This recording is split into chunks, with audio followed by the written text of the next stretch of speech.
Welcome back to Midday Kentucky, everyone. One thing I love about this show is you get to meet the most interesting people and what they actually do outside their full-time employment. Lexington is full of lost treasures, including landmarks. One guy I want you to meet, called Peter Brackney, is here to tell us how he's digging them up, but not literally. Okay, it's of course his book, Lost Lexington. How are you, my friend? Doing well. How are you? I'm fantastic. Excellent. Explain to everyone at home, because I actually said to you, so are you excavating these lost treasures? No. And you went, Troy, we're not actually digging them up. Tell everyone what you do by day to begin with. Well, I'm an attorney. I have my own law practice. Okay. And estate planning and bankruptcy mostly. But Okay. I've always enjoyed and had a passion for history. And Lexington's got a whole lot of it. Okay, why this book? When you say you have a passion for it, a lot of people have a lot of passions for a lot of things. Why did you decide to write a book about it?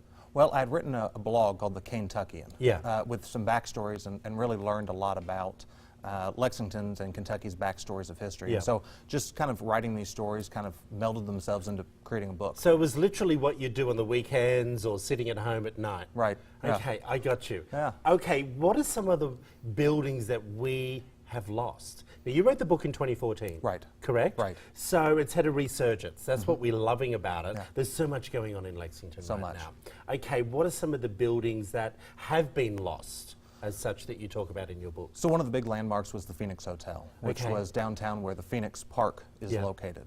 And that was really a landmark where much of Lexington's social activity would have occurred. Okay. You would have had everything from high school proms to political events.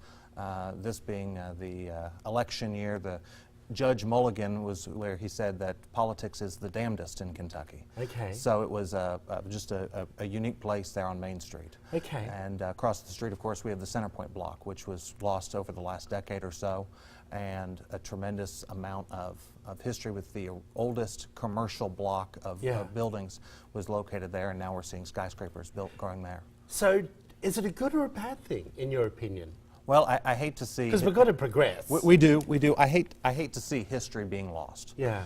And these places have such backstories, and the people that were involved in them have such rich histories. Everyone has a story.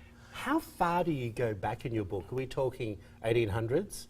Some buildings 1800s, or- some into the 1700s. Really? Yeah. The early 1800s, there was a property out in Jessamine County called the Chaumière des Prairies, and it was said to have gardens that rivaled those of Versailles. And so that was right around that early 1700 to 1800. In 1824, General Lafayette, when he came to Kentucky, was supposed to actually go and visit there, and there's still part of that house that does remain. Wow. What do you think of the new courthouse renovations? Absolutely. Well, not new courthouse, the renovations of the courthouse. Absolutely gorgeous. Really? They've done a wonderful Yeah. job. I'd been up in the dome prior to those renovations, and it was filled with HVAC.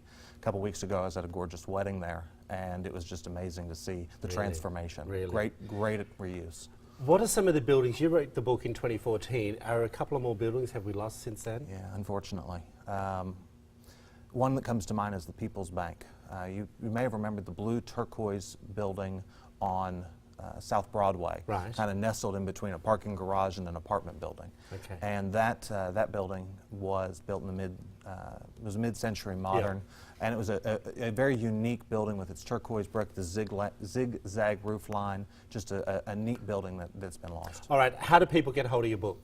Joseph Beth, of course, Amazon, but I love it. buy local when you can.